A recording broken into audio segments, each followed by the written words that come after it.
வணக்கம் சார். வணக்கம். சீமான் திடீர்னு ரஜினியை போய் சந்திக்க காரணம் என்ன? சீமானுடைய நிலை என்ன? இல்லை, சீமானுடைய மாவட்ட செயலாளர்கள் அத்தனை பேரும் வெற்றி குமரன் தலைமையில் மாவீரர் நாள் திருச்சியில் கொண்டாடினாங்க. இது சீமான் கொண்டாட வேண்டிய அந்த கூட்டம். சீமான் இல்லாமல் சீமானுக்கு எதிராக நடக்குது. இப்போ அத்தனை பேர் எங்கே போய் சேர போகிறாங்கன்னா வேல்முருகன்கிட்ட போய் சேர போகிறாங்க. வேல்முருகன் நாம் தமிழர் கட்சி அத்தனை மாவட்ட செயலாளர்களுக்கும் பதவி கொடுக்க போகிறார். அவன் பூரா அத்தனை நாம் தமிழரும் அப்படியே தமிழர் வாழ்வுரிமை கட்சியாக மாற போகிறான். அதே போல் ஐயா ராமதாஸ் 100 ஆண்டு காலம் வாழட்டும், நமக்கு அது மாற்று கருத்தே இல்லை. ஆனால் பாட்டாளி மக்கள் கட்சி ராமதாஸுக்கு பின்னாடி அப்படியே வேல்முருகன்ட்ட வந்துடும். வேல்முருகன் ஒரு வலிமையான தலைவராக அடுத்த தேர்தல் இல்லைன்னா 31 தேர்தலில் மிகப்பெரிய சக்தியோடு இருப்பார். என்ன காரணம் கேட்டிங்கன்னா, இப்போ இந்த தமிழ் தேசிய அரசியல் சீமானிடமிருந்து வெளியேற வரணும் வேல்முருகன்கிட்ட வர்றாங்க. அதே போல் பாட்டாளி மக்கள் கட்சி கார்ப்பரேட் கட்சியாக போச்சு. அன்புமணிகிட்ட ராமதாஸுக்கு வயசாகி போச்சு, அப்பா அம்மனுக்கு சண்டை. அதனால் வெளியேற அத்தனை பேர் எங்கே வந்து சேருவான்? வேல்முருகன்கிட்ட. இதுதான் எதிர்கால அரசியல். இந்த அரசியலில் விஜய் ஒரு தமிழ் தேசிய அரசியல், சீமான் ஒரு தமிழ் தேசிய அரசியல், வேல்முருகன் ஒரு தமிழ் தேசிய அரசியல், 2 பெரும் கட்சி திமுக அதிமுக. இதுதான் 26 தேர்தலில் இல்லை 31 தேர்தலில் இதுதான் எதிர்கால அரசியல். இதை சீமானுக்கு இருந்த டிமாண்டு அக்டோபர் 27 வரைக்கும் அதிமுக சீமானுக்கு ரெட் கார்பெட் விரித்து வச்சுருந்தது. இப்போ அது கருப்பு கார்பரேட் ஆகி கதவை அடைச்சிருச்சு. அந்த கதவு யாருக்கு திறந்துருக்கு? விஜய்க்கு திறந்துருச்சு. அப்போது சீமான் என்ன நினைக்கிறாரு? தனக்கு பெரிய பில்டப் வேணும். நீங்கள் சினிமாவில் எத்தனை வருஷம் அனுபவம் உங்களுக்கு? ஒரு படம் எடுத்திருப்பான், 2வது படத்துக்கு 20 பவுன்ஸரோடு தான் வருவான். ஒரு BMW காரு 20 பவுன்சர். இப்போ இதே நிலைமை தான். சீமானுக்கு டிமாண்டு குறைஞ்சி போச்சு. குறைஞ்சி போன பிறகு ரஜினியை போய் பார்க்குறாரு. ரஜினி என்ன தமிழ் தேசிய ஆலோசனை சொன்னாரா, இல்லை திராவிட அரசியல் ஆலோசனை சொன்னாரா, இல்லை பிஜேபி எதுக்கு இருக்க ஆலோசனை சொன்னாரா, இல்லை இந்திய தேசிய அரசியலா? எந்த அரசியலும் இல்லை. ரஜினியை பொறுத்த வரைக்கும் யாரையும் பகைத்து கொள்ள மாட்டார். யார் வேணும்? திமுக வேணும், பிஜேபி வேணும், அதிமுக வேணும், விஜய் வேணும், எல்லாம் வேணும். இப்போ 2 பேரும் சந்தித்து பேசுகிறது ஒரு 1/2 மணி நேரம் தான். 1/2 மணி நேரத்துக்கு 100 முறை அவரை தொடர்பு கொண்டு சந்திக்கணும்னு நீங்கள் கெஞ்சி கூத்தாடி அவர் திமுக கேட்குறாரு, ஸ்டாலின்கிட்ட கேட்குறாரு. சீமா எனக்கு தொந்தரவு பண்ணி சந்திக்கணும்னு பண்ணுறாரு. சந்திக்கலைன்னா எதிர்த்து பேசுவார். அப்போ என்ன பண்ணுறது? மத்தாளத்துக்கு 2 பக்கம் அடிக்கிறதை போல் திமுக சந்திக்கிட்டாங்க. இந்த கிளியரன்ஸ் கொடுத்த பிறகு தான் வர சொல்லி 1/2 மணி நேரம் ஆரோக்கியமான அரசியலை பண்ணுங்கள். யாரையும் எதிர்க்காதீங்க. நீங்கள் உங்களுக்கு இப்போ ஆரோக்கியமான அரசியல்லாம் அதிமுக அரசியல் தான் ஆரோக்கியமான அரசியல். அதிமுகவோடு சேர்ந்துருங்க. இதைத்தான் சொல்லி அனுப்பியிருக்காரு. பிஜேபியோடு சேர்ந்தால் சீமானுடைய தலை கூட தப்பாது. ஏன்னா தமிழ்நாட்டு களம் என்பது பிஜேபி எதிர்ப்பு அரசியல் தான். திமுகவும் அதுதான் எவ்வளோ இத்தனை ஆண்டுகளை செஞ்சிட்ருக்கு. அதிமுகவும் இனிமேல் அதுதான் செய்ய போகுது. இவரை சிஎம் ஆக்கி பிஜேபி முயற்சி பண்ணுதுன்னு சொல்கிறாரு. அது நடக்கிறதுக்கு சாத்தியம் யாரை முதலமைச்சராக இருக்கு? இல்லை, வாய்ப்பே இல்லை. அதாவது சார், பிஜேபியும் காலாவதியான கட்சி தமிழ்நாட்டில் 4 எம்எல்ஏ எப்படி இருக்காங்க? அதிமுக சேர்ந்தனால சீமானுக்கு ஒரு எம்எல்ஏ கூட கிடையாது.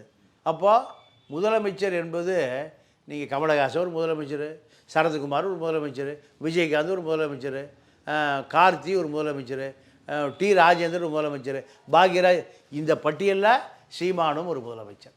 இதுதானே தவிர களம் வலுவாக இருக்கிறது 2 திராவிட கட்சிகள். ஒரு தொகுதிக்கு 10 கோடி ரூபா செலவு பண்ணுவான். 234 தொகுதிக்கு கூட்டணி கட்சிகளோடு சேர்த்து 2500 கோடி ரூபா செலவு பண்ணுவான். யார்? திமுக. அதிமுக 2500 கோடி. எவ்வளோ கோடி? 5000 கோடி களத்தில் இறக்கி அடித்து ஆடுவான். அவ்வளோ பேரும் துரைமுருகன், ஏவாவேலு, பொன்முடி அவங்க தொகுதியில் நீங்கள் சீமானெல்லாம் எதிர்த்தே நிற்க முடியாது. அப்போது களம் சீமானுக்கு 25% வாக்கு வங்கி வந்தால் தான் சீமானுக்கான களம் அதிமுக திமுகவை எதிர்ப்பதற்கான களம் உருவாகும். ஆனால் எங்கே பார்த்தாலும் சண்டையாக நடந்துகிட்டு இருக்கு சார். அவங்க அங்கே போயிட்டாங்க, இங்கே போயிட்டாங்க, கட்சி விட்டு போயிட்டாங்க, எல்லாம் ஏற்று பேச ஆரம்பிச்சாங்க. இல்லை சார், அதாவது சீமானை பொறுத்த வரைக்கும் கட்டுக்கோப்பாக கட்சி நடத்த தெரியல. கட்சி என்பது சீமானுடைய கம்பெனியாக மாறிப்போச்சு.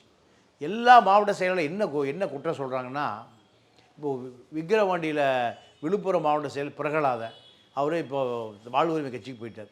அவர் என்ன சொல்லிட்டு போகிறாருன்னா, நான் இந்த கட்சியில் ஒரு 500 இளைஞர்களை வச்சுருக்கேன், ஒரு 15 வருஷமாக அரசியல் பண்ணுறேன். ஆனால் விக்கிரவாண்டி இடைத்தேர்தலில் அபிநயான்னு ஒரு பெண்மணி நேராக 10 லட்சம் எடுத்துகிட்டு பொட்டி கூட்டி கொடுக்குறாங்க சீமாங்கிட்ட. அந்த அம்மா வேட்பாளராக போடுறாரு. அப்போ எனக்கு என்ன வேலை? நான் 15 வருஷமாக அந்த கட்சியுடைய மாவட்ட செயலாளர், என்னத்தானே வேட்பாளராக நீ போட்டிருக்கணும். இப்போ அந்த அம்மா என்ன சொல்லுதுன்னா, நான் வந்து அடுத்த தேர்தலில் திமுக அதிமுக சீட்டு கேட்க போகிறேன். சீட்டு கேட்பதற்கு எனக்கு ஒரு பப்ளிசிட்டி கிடச்சிருக்கு. 10 லட்ச ரூபா சீமானுக்கு கொடுத்தேன், ஒரு 20 லட்ச ரூபா செலவு பண்ணேன், 30 லட்ச ரூபாயை நான் ஒரு பெரிய வேட்பாளர், எனக்கு அதிமுக திமுக போய் கட்சியில் சேர்ந்து நான் சீட்டு வாங்கி இங்கே ஜெயிச்சிருவேன்.